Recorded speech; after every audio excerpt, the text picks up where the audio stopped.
Hello again, EC Fan Addicts. Tommy Burns here. Today we're going to be talking about the greatest of all the EC fanzines, the mighty SQUA TRONT. I would say that the finest EC fanzine of the first generation was Ron Parker's Hoo Ha, and then in the second generation of EC fandom, Jerry Weist and Roger Hill brought out SQUA TRONT in 1967. This is the first issue with a cover by Roger Hill, and this was the beginning of what I would call a great resurgence in interest in EC Comics and EC fandom. I'm going to talk a little bit about the history of it because it's had a long history, and it's by far the longest running comic fanzine in history. And so the first issue, 1967, 1968, saw the second issue with a great Al Williamson cover there. And then the third issue came in 1969 with a wonderful Al Feldstein painting for the cover there. This is one of the paintings that hung in Bill Gaines's office. They used another one, this one by Ghastly Graham Ingalls, for the fourth issue, which is copyrighted 1970, but I think it was later than that it actually came out. My copy is hand dated 1973. After the fourth issue, Jerry Weist gave editorship over to John Benson. And here's the fifth issue, which came out in 1974. And this has a wonderful Johnny Craig cover, and that is another Ghoul Lunatic portrait that hung in Bill Gaines's office, along with the old witch here. John Benson had a good clip here in the 70s. SQUA TRONT number 6 is an all Bernie Krigstein issue, came out in 1976. In 1975, rather, I'm sorry, it's dated 1975. 1977 was issue number 7, followed in 1978 by issue number 8, and that's the last of the Ghoul Lunatic portraits that hung in Bill Gaines's office. There's the Crypt Keeper by Jack Davis, number 7 with a Roy Krinkle cover here, a prelim for Creepy magazine. So between 74 and 78, John Benson put out 4 great issues, and then he stalled. This issue didn't come out until 1983. Here's SQUA TRONT number 9 with a Johnny Craig cover, but this one was the first issue to be square bound. It's more than 100 pages, and it's an absolute must-have. It's jam-packed with EC research and unseen artwork. It's just a fantastic issue. And this was such a triumph that might explain why he took the next almost 20 years off. So SQUA TRONT number 9, a lot of people thought would be the last issue. But in 2002, Fantagraphics started publishing SQUA TRONT. John Benson still at the helm. And here's number 10 with an Al Feldstein cover, followed pretty quickly by number 11 was an all John Severin issue. Number 12, again, Johnny Craig cover here. And the most recent and the final issue, number 13, came out in 2012. So between 1967 and 2012, there were 13 issues with, it, as you can see, a very, very irregular publishing schedule. So that's kind of an overview of SQUA TRONT. What I really want to talk about today is some of the printing variations. One of the questions that gets asked all the time on the EC Fan-Addict Club on Facebook is how you can tell the different printings apart on the earlier issues. And we've actually created an album there that's simply called SQUA TRONT that details the printing differences and the printing histories, including print runs from Roger Hill, who was co-founder of SQUA TRONT here. But I thought it'd be easy just to show you guys in a video because it gets asked a lot. This is a true first printing of the first issue of SQUA TRONT. The way you can tell a first printing is it's a pile of paper square bound into a cover and then stapled through from the top. So you can see the staples through the top going through to the back. That's a true first printing. The second printing of SQUA TRONT number 1 is saddle stitched. It's bound like a normal magazine with the staples in the side. And it's not just a pile of papers, it is printed at full size and folded through so you see the staples in the center like this. So this would be your second printing of SQUA TRONT number 1. SQUA TRONT number 2 is real easy to distinguish. The first printing has a 75-cent price, the second printing does not.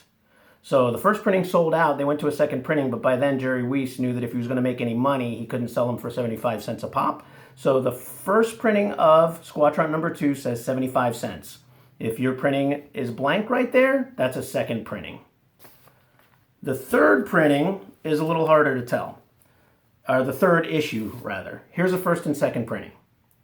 You got to look inside to find out which is which. So if you go to the Frazetta collector section, there is a picture of Robert Barrett, who authored the Frazetta collector columns for SQUA TRONT.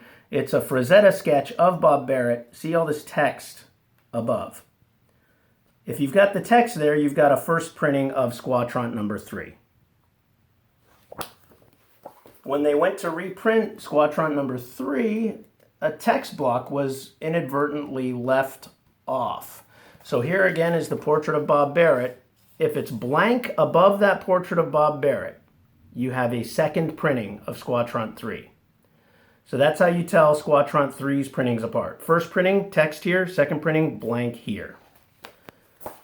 While I'm talking about printings, I'm going to jump over really quickly to what was considered in the 60s to be the sister publication of SQUA TRONT. It's called SPA-FON. SPA-FON only lasted for 5 issues between 1966 and 1969. But the first issue, it's important to note a couple things. As you can see, this doesn't say SPA-FON. It says Outre number 4. So this fanzine ceased publication after 3 issues, and the covers were used as the cover for SPA-FON number 1. If you've got a copy that looks like mine, it means that a paste over that said SPA-FON has fallen off. They are very prone to falling off, so it's not uncommon to find SPA-FON number 1 with this title. But when you open it up, you see that it is in fact SPA-FON number 1. This brings me to the next thing I want to highlight is SPA-FON number 1 was a numbered limited edition of 125 copies. I have verified that the number every time is written in red. I have seen copies of SPA-FON that don't have that number or have that number written in a different color. Those aren't real. So I just want to make sure everyone knows that a true first SPA-FON has the number written in red pen. So back to SQUA TRONT, I want to talk really briefly about a couple interesting things with the editions that I've got here. My second printing of SQUA TRONT number 2 is pretty cool because there is a Bernie Wrightson portfolio in here, and it was some of his first published work. And my copy is signed by Bernie Wrightson. And I've also got a couple signed copies of SQUA TRONT number 3 that are pretty cool to have. So my first printing of SQUA TRONT number 3 is from the collection of EC editor Al Feldstein, and it's signed by artist Kenneth Smith. So for Al, best wishes, Kenneth Smith. And it's actually double signed by Kenneth Smith. He also did that header for the letters pages, or the editorial page rather. I also have a SQUA TRONT 3 signed by Ray Bradbury. And this came from Jerry Weist's collection. This is a second printing, but I think Weist had multiple copies of this. But this one was signed by Ray Bradbury on July 23rd of 2009. You can see I cracked it out of a CGC Signature Series slab there. Signed by Ray Bradbury, kind of cool. And then there's a couple pieces of ephemera that I want to talk about really quickly. This is a proof cover for SQUA TRONT number 2, and this is also from the collection of Jerry Weist, and it only has the blue.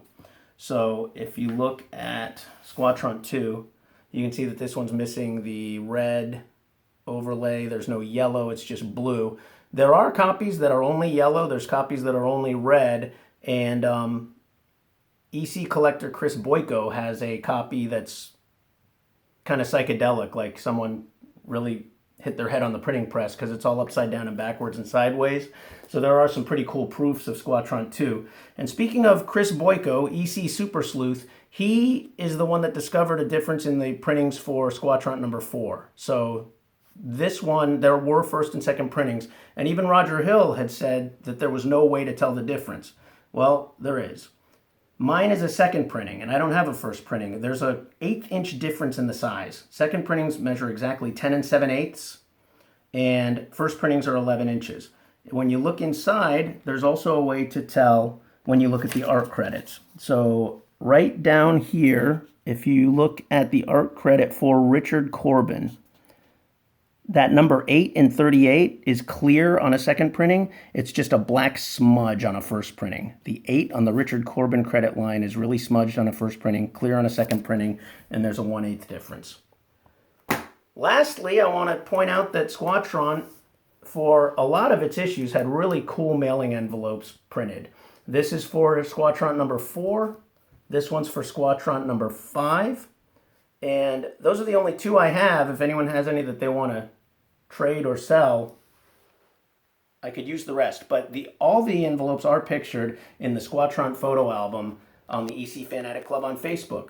So there you go. If you are an EC Fan-Addict, you need all the SQUA TRONTs. They're must-haves. And before anyone asks me, for years there's been talk about doing a complete SQUA TRONT, maybe in a hardback slipcased edition or something like that. It is not in the foreseeable future. I would seek out the back issues because they're really easy to find and pretty readily available. If you go on eBay and search out SQUA TRONT, every issue I would call a must-have. So that's all I got today, and I will see you again. Thanks for watching.